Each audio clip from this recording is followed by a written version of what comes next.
Chapter 2. He arrived like many of the others, covered in blood and looking like death. A month had passed since any new arrivals had appeared at Zalandov. A month since Kiva had been forced to carve a Z into anyone's flesh. Aside from the usual prison injuries and an outbreak of tunnel fever, for which the victims had been quarantined, some of whom had died, and most of whom wished for death but would be back on their feet once the fever passed, there had been little work for her to do. Today, however, 3 new arrivals, all men, and all rumored to be from Belenia, the capital of Evelon, the largest kingdom in Wenderall. It was rare for the wagons to appear in the winter months, especially those that came from the southern territories like Evelon. Usually, prisoners hailing from such great distances were held in city dungeons or village lockups until the spring thaws, when they would be less likely to perish during the weeks of travel.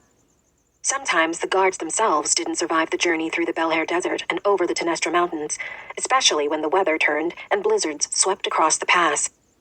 And for those venturing directly from Belenia, they also had to cross the Wilda Meadow and the crueling swamplands, then cut straight through the heart of the Crying Woods, an arduous journey at the best of times, especially when coupled with the savage treatment of the transfer guards. Winter, summer, spring, or fall, it didn't matter when the prisoners came or where they were from. Travel to and from Zalandov was always perilous. Located in the north of Evelon, close to the borders of both Miraven and Karamor, the prison wasn't easy to reach from any of Wenderall's 8 kingdoms. Nevertheless, all of those kingdoms used the prison, their problematic citizens transported from all corners of the continent, without care as to whether they would survive the journey. Indeed, of the 3 men who had been delivered through the front gates and sent straight to the infirmary today, only one required Kiva's attention, since the other 2 had already passed into the Everworld, their bodies pale and stiff. They didn't yet reek of decay, indicating their ends must have been recent, but that made little difference. They were dead. There was no bringing them back. The 3rd one, however, the pulse beating within him was a surprise, weak as it was. Looking down at him, Kiva wondered if he would last the hour. Doing her best to ignore the 2 corpses draped across metal slabs to her right, Kiva studied the living man, considering where to begin. He needed to be washed, not just because he was filthy, but because she couldn't tell how much of the blood coating him was his, and if there were any wounds that need tending. Rolling her shoulders, Kiva pushed her ratty sleeves up to her elbows, wincing as the coarse gray material irritated the still healing flesh along the inside of her right forearm. She wouldn't allow herself to think about what the guards had done to her 3 nights ago, or what might have happened if the newest guard, the young woman with the watchful amber eyes, hadn't arrived when she did.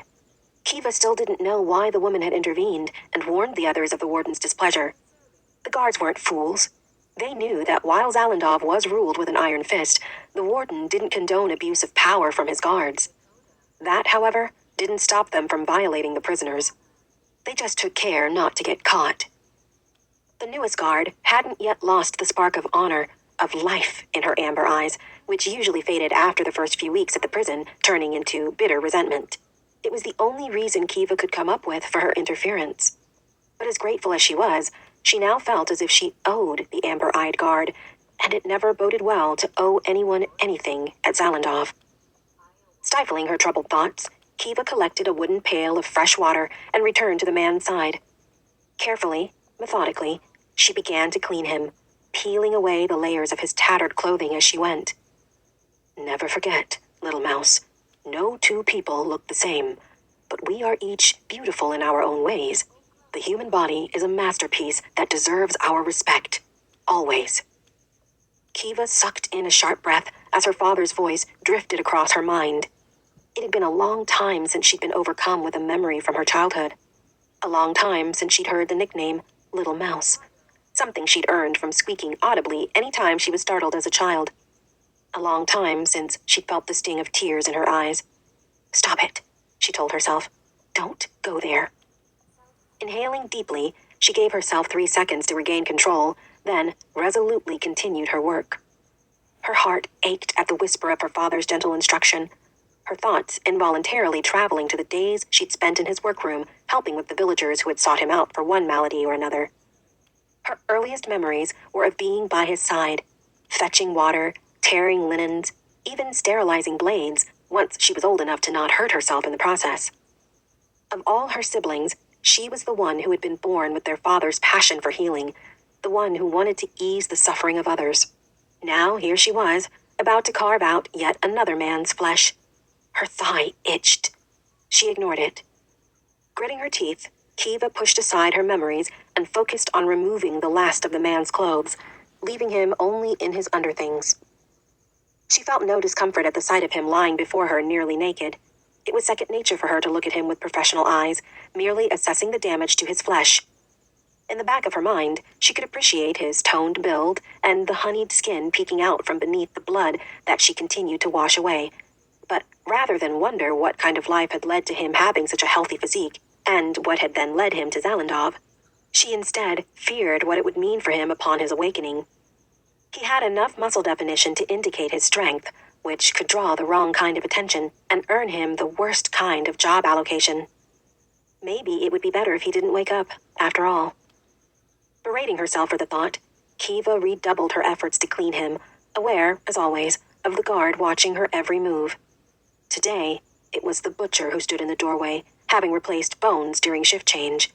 Those weren't their real names, but Kiva's fellow prisoners had valid reasons for using them.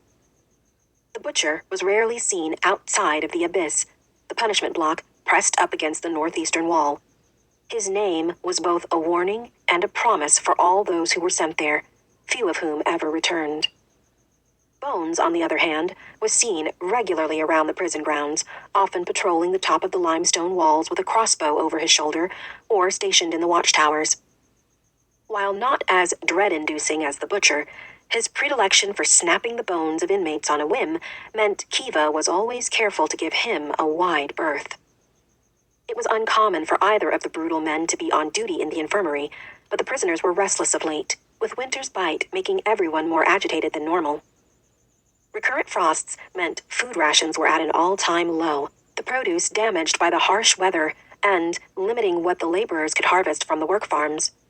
When they didn't reach their daily quotas, which they hadn't for weeks now, they felt the effects more than anyone, both in their stomachs and at the hands of the guards overseeing them.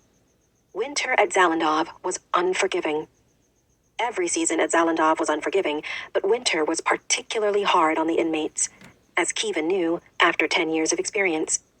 She was all too aware that the twin corpses within her reach weren't the only two that she would be delivering to the morgue this week, and many more would end up following them to the crematorium before winter was through.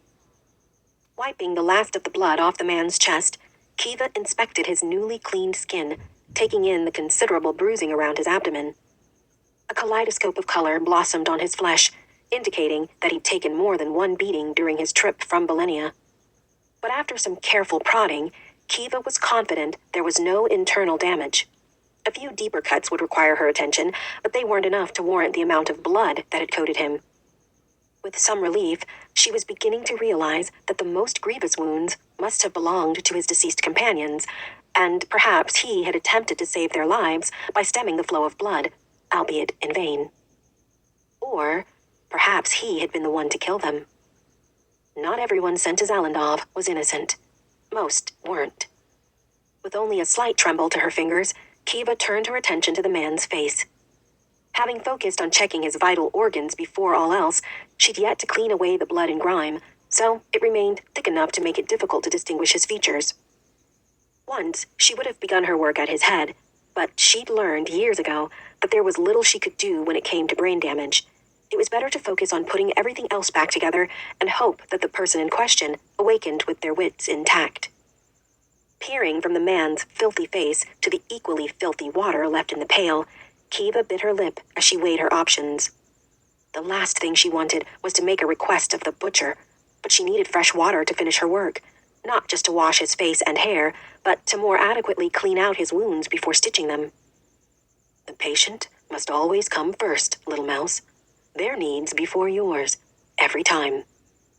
Kiva exhaled quietly as her father's voice came to her again, but this time, the heartache was almost comforting, as if he were in the room with her, speaking right into her ear. Knowing what he would do in her place, Kiva lifted the pail and turned toward the door. The butcher's pale eyes locked onto hers, dark anticipation spreading across his ruddy features. I need some... Kiva's quiet voice was cut off before she could finish her request. They want you back in the isolation block, the amber-eyed guard said, appearing behind the butcher and diverting his attention. I'll take over here. Without a word, but with a leering look thrown at Kiva that made her skin crawl, the butcher spun on his heel and marched away, his boots crunching on the gravel path leading from the infirmary. Kiva wished the water in her hands were clean enough to scrub away the feeling of his parting glance. Tucking a strand of hair behind her ear to hide her discomfort, she looked up to catch the amber-eyed guard's gaze. I need some fresh water, Kiva said, less fearful of this woman than of the butcher, but still wary enough to keep her voice low to appear submissive. Where's the boy? The guard asked. At Kiva's uncertain look, the woman clarified. The red-haired kid with the stutter. The one who helps you with... She waved her gloved hand around the room. All this. Tip? Kiva said. He was sent to the kitchens for the winter. There's more for him to do there. Truthfully, with the recent outbreak of tunnel fever, Kiva would have appreciated Tip's help with the quarantined patients, since the two other prisoners who had been allocated roles in the infirmary struggled with health anxiety and stayed as far away from illness as possible. Because of them, Kiva's workload was such that, aside from the scant hours she was given to sleep each night, the rest of her time was spent single-handedly treating Zalandov's countless inmates, a demanding task even during the winter months when new arrivals were scarce. Come spring, she alone would be carving hands in droves, and that was on top of addressing the day-to-day health concerns of the prisoners.